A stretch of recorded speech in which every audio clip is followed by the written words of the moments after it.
Hello. Hello, assalamu alaikum. Wa alaikum assalam. Yawwa, to ayyura yanzu ma ya fara ba? I'm ready. Okay. Zan so ki fara gabatar min da sunanki, ki fara gabatar min da kanki. Okay. Sunana Fatima, ni diyar Malam Mamman Daura ce. Na'am.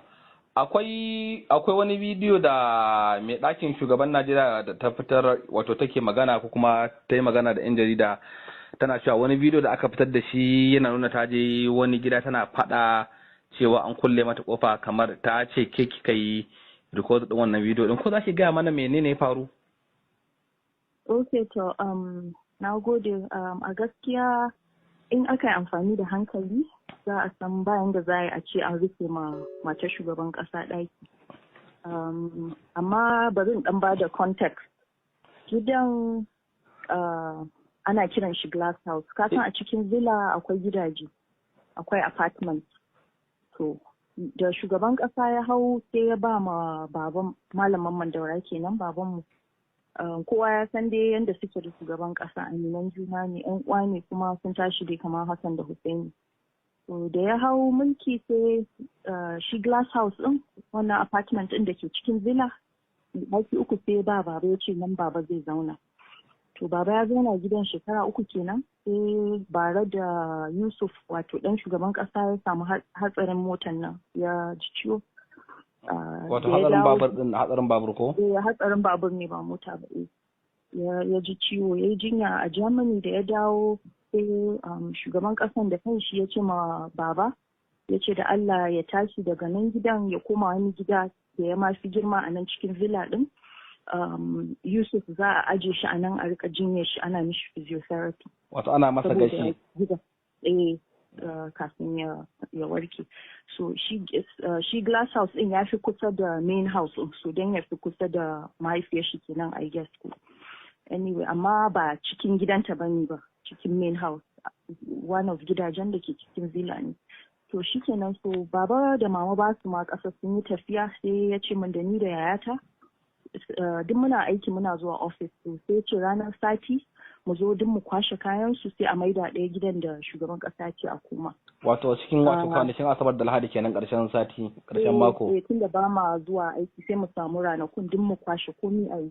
To mun gama ma kaɗan ya rage muna kwashe kayan, ni da yayata, sai kawai muka ji hayaniya haka da rana haka hayaniya. To ni ina ɗakin da ke can ciki, ita kuma tana ɗakin da ya fi kusa da ƙofa. To kofan an samu kulli an rufe, kamar main door dai haka a rufe. Yawancin ana ciki ma akan rufe wata rana. Sai hayaniya haka. To ita yayata ta riga fita. Da ta fita, ita ashe matar shugaban ƙasan ce Aisha. Ta zo da ta buɗe sai ta ji a rufe, kawai sai ta ɗauki wani kujeran ƙarfe. Ai na tura maka ma hoton don ka gani.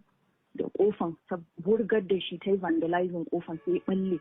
Yayata na zuwa kawai sai kujeran ma ya kusan buge ta. Irin ta wurgo ya balla kofan ya, sai irin bai dai same ta ba.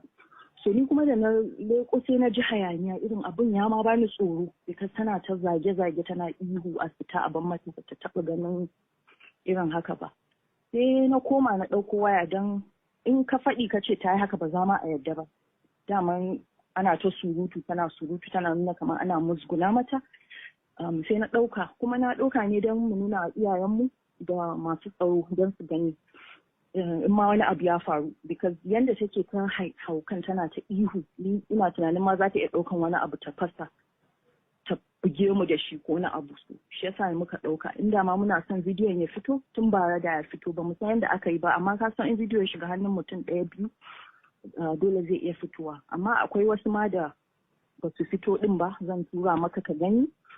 Da take zagin su security din, ta kokore su, ta ce musu a dalilin me suke nan, wa suke gadi, dan shugaban kasa ne ko matar shi, ta kore su, ta ce musu bloody idiot, nonsense, duk dai yana nan kan video. Anyway, so abin da ya faru idan na fahimta ke ce din da kika yi dauki wannan bidiyo din. Kwarai da gaske ni ke na dauka.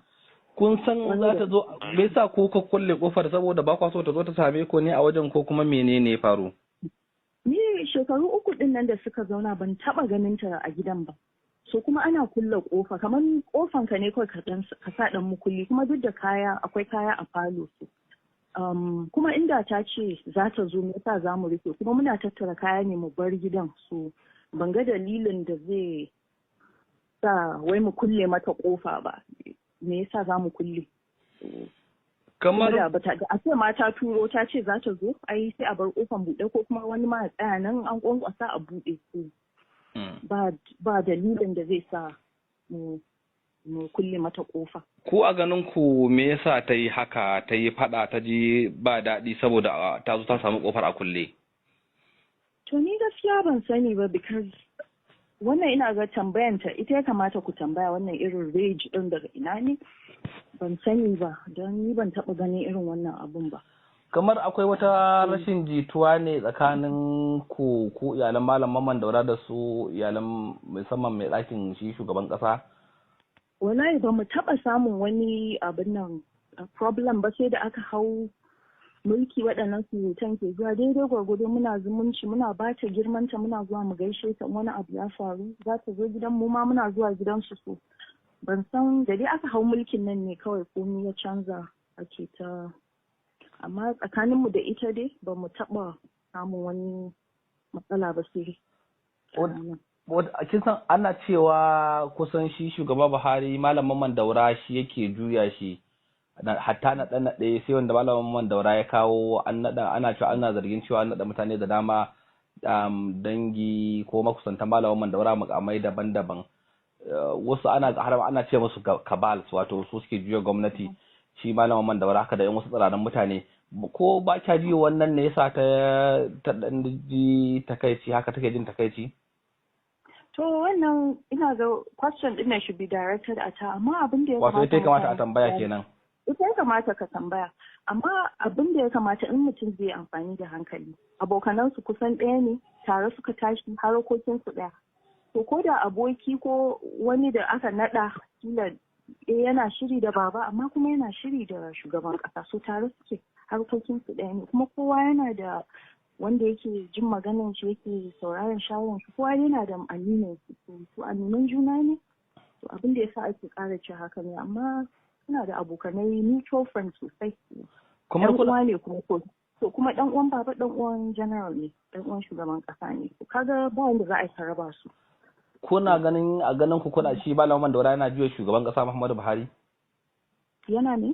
Yana juya, kuna a ganin ku shi Malam Mamman Daura mahaifinku yana juya shugaban Muhammadu Buhari sai abin da ya faɗa ake yi a gwamnati? Wallahi ba haka bane, duk wanda ku ɗan jarida ne, kuna iya ku bincike ma ku san yadda halin shi yake. Baban mutum ne mai kawaici, baya ma bai cika yawan magana ba, baya shiga harkar mutane, ko mu ya ƴaƴan shi irin baya da takurawa. So na san shugaban ƙasa ya yarda da shi, zai iya tambayar shawara, amma baba ba irin mutumin da zai ce dole sai an yi wannan ko sai an yi haka ba. Zai ba da shawara ya zaman shi, yana zaune gida yana ta tasbihin shi, bai cika ma magana ba, shekarun shi 80.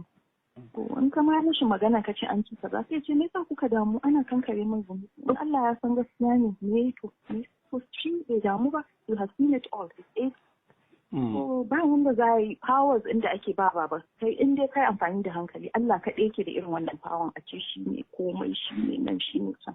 Abun ba abun hankali ba ne. Dattijo ɗan shekara 80. Na'am.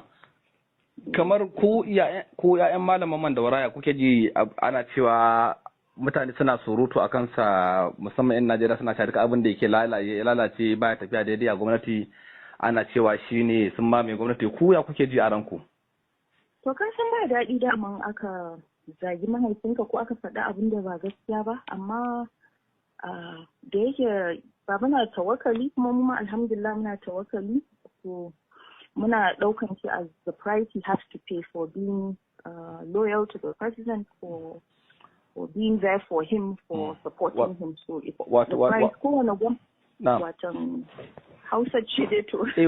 Wato kuna ganin kasancewar su tare ya janyo ake masa duk wannan abubuwan da ake masa, kuma ba kwa damuwa? To ba ma damuwa, tunda mun san me Hausa suka ce ƙarya fure take ba ta ƴaƴa. To ƙarshen ta dai ko menene aka yi ƙarya, gaskiya na fitowa. To a hankali ma gaskiya tana fitowa, don wasu za su zo ma daga baya su ce mana ai muna tunanin haka, ashe ba haka bane. muna samun wannan sosai, mutane ma na zuwa wurin baba ai kaza an ce kaza ashe ba haka ba. To a hankali gaskiya za ta fito.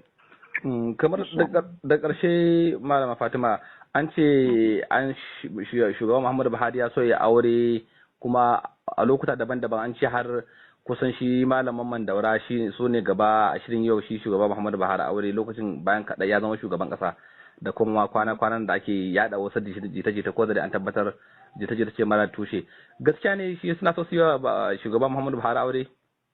Wallahi ƙarya ce, duk fatan da ake kenan, ko wannan magana ma da aka yi na auren bai ma san da shi ba, da yake ba hawa social media yake ba. ko kuma su irin aƙidar su ma kaman tura ake cewa da shi da jannar irin monogamist kenan zance, duk matan su ɗaɗɗaya haka aƙidar su take su. Wannan duk kawai surutu ne don a ƙara ɓata mishi suna, because ko wani abu ko ne ya ce a ce shi ne, kamar yadda na faɗi ma a da, in abubuwan da yake yi da gaske ɗin ne to ai ƙarfin ya fi ma ƙarfin mutum. Hankali bai ba da haka ba. To malama Fatima muna godiya. To malama ya ka san na gode ƙwarai. To madalla na gode sosai.